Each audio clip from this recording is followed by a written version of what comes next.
네, 안녕하세요. 조선 담당하고 있는 박무현입니다.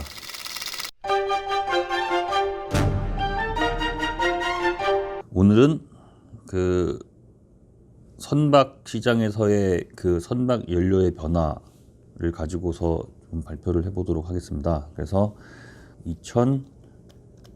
2020년 3월부터 우리가 알고 있는 이 IMO 2020이라는 규제가 시작이 되었죠. 그리고 이 규제는 그동안의 IMO 규제랑 조금 다른 것이 중고 선박까지 포함되는 그러한 규제라고 볼 수가 있습니다. 그래서 실제로 그동안의 IMO 규제는 기존의 선박들은 영향을 받지 않고 신조 선박에만 규제를 받았었기 때문에 신조 선박 시장에서만 영향을 받았었는데, 이번 규제는 중고 선박까지 영향을 주기 때문에 이번에는 기동안의 선박들을 다 폐선을 시킬 것이냐, 아니면은 이것을 다른 방법으로 계속 이용을 할 것이냐, 이 두 가지 방법을 가지고 많은 고민들이 있었고요. 그래서 이것을 계속 이용하는 방법으로는 그동안에 이제 스크러버라고 하는 장치, 벙커유를 계속 쓰면서 탈황 설비를 붙이면 이 규제를 넘어갈 수 있다라는 거 하나 하고,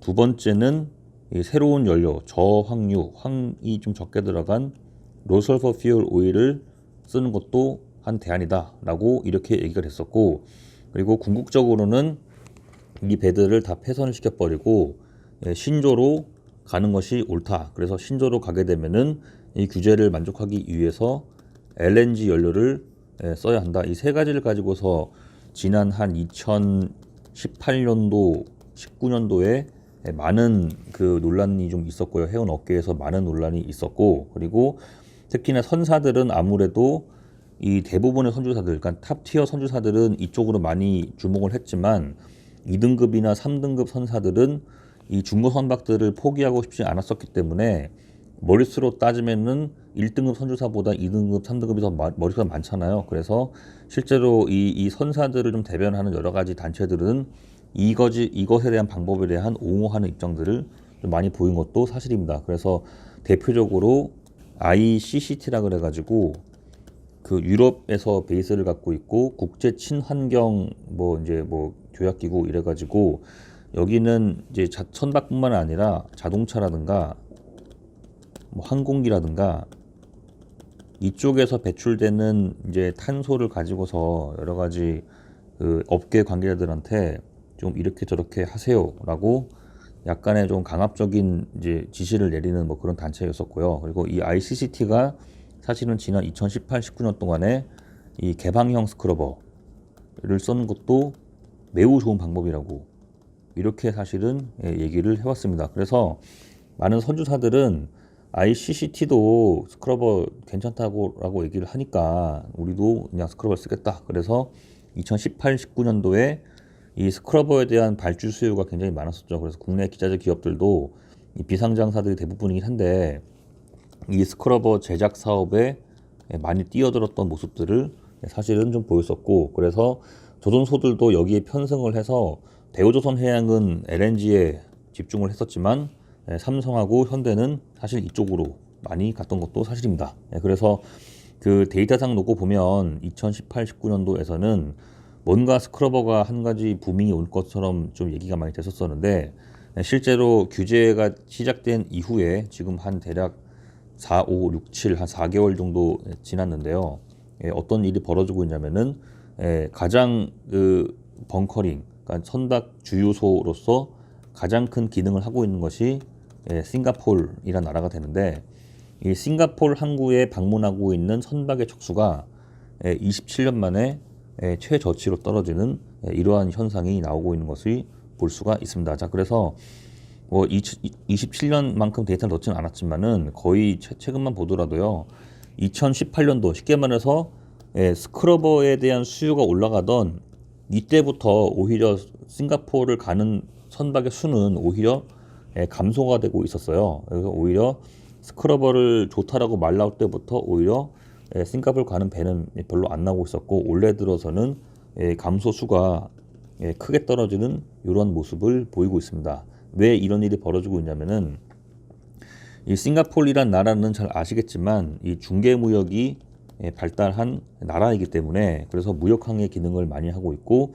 이 나라의 주된 수입원의 대부분이 사실은 여기서 나온다고 볼 수 있습니다. 그래서 많은 사람들의 근로자 일자리가 항구에서의 뭐 크레인 기사라든가 뭐 이러한 일들을 많이 좀 하고 있고요. 그리고 또 한 가지가 뭐 옵쇼어 쪽 캐펠이라든가 샘콘 마린 같은 이 잭업 리그를 건조하는 이런 해양 조선소들이 또 이쪽의 한 축으로 있는데 여기는 2014년도 유가가 하락하면서 완전히 끝장난 뭐 그런 모습을 보이고 있고 나머지 이 중개무역항에서의 이 기능들 그래서 배가 가장 많이 이제 몰리는 지역이다 보니까 그리고 아시겠지만 지리적으로도 유럽하고 아시아를 연결을 할 때 보통 비즈니스 센터로는 중간 기착지인 싱가포르를 많이 이용합니다. 그래서 이쪽 동네에 많은 뭐 무역 선박이라든가 항공기들이 많이 모이는 그리고 오피스가 많이 모여 있는 그런 동네가 되긴 하죠. 그래서 이 싱가포르 항구가 세계에서 가장 큰 이 주유소 벙커링 항구가 되는데 여기서는 주로 이제 벙커 CU를 판매하는 뭐 그런 항구가 됩니다. 근데 보시면은 작년도 9월 달부터 싱가포르 항구에서 벙커유의 판매량이 급격히 떨어지는 이러한 모습을 좀 보이고 있는 것을 알 수가 있죠. 그리고 규제를 시작을 앞두고서 이 벙커유에 대한 수요가 저항유로 중고선박에서 쓰고 싶으니까 저항유로 잠깐 한번 돌려봤는데 써보니까 배가 문제가 많다는 거예요. 저항유를 쓰면 결국은 이 엔진에 손상을 유발을 하게 되고 이것은 작년도 2019년도 하반기에 있었던 IMO 총회에 있는 회의록에도 저항유를 쓰면 캐탈리틱 파인이라고 하는 그 부산물이 발생돼 가지고 엔진에 문제를 일으킬 것이 맞다라는 리포트가 올라간 것도 사실입니다. 그래서 또 한 가지 최근에는 해운 전문지에 저항유 품질에 대한 문제들도 많이 제기가 되고 있는 중이거든요. 그래서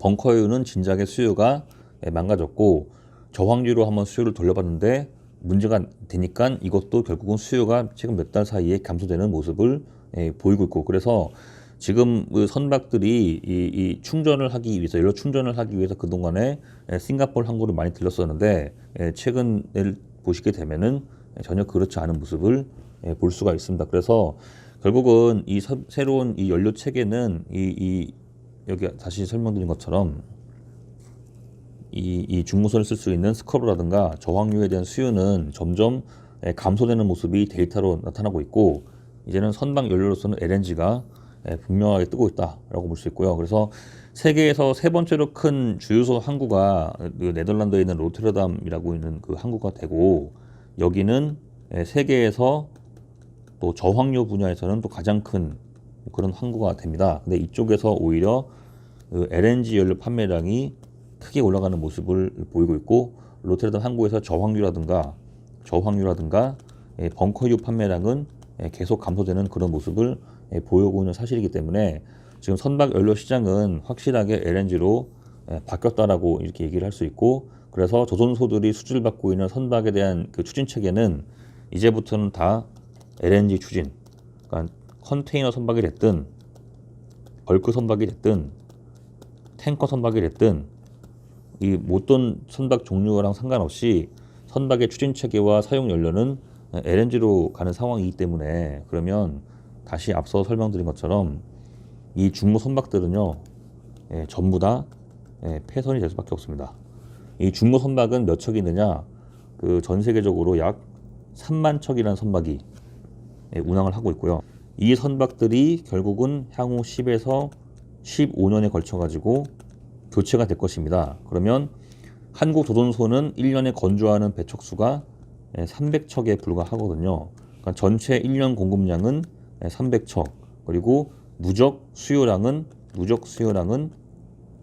3만 척이 되는 것이죠. 그래서 3만 척을 뭐 10년짜리 사이클 그러면은 수요는 대략 뭐 3,000개.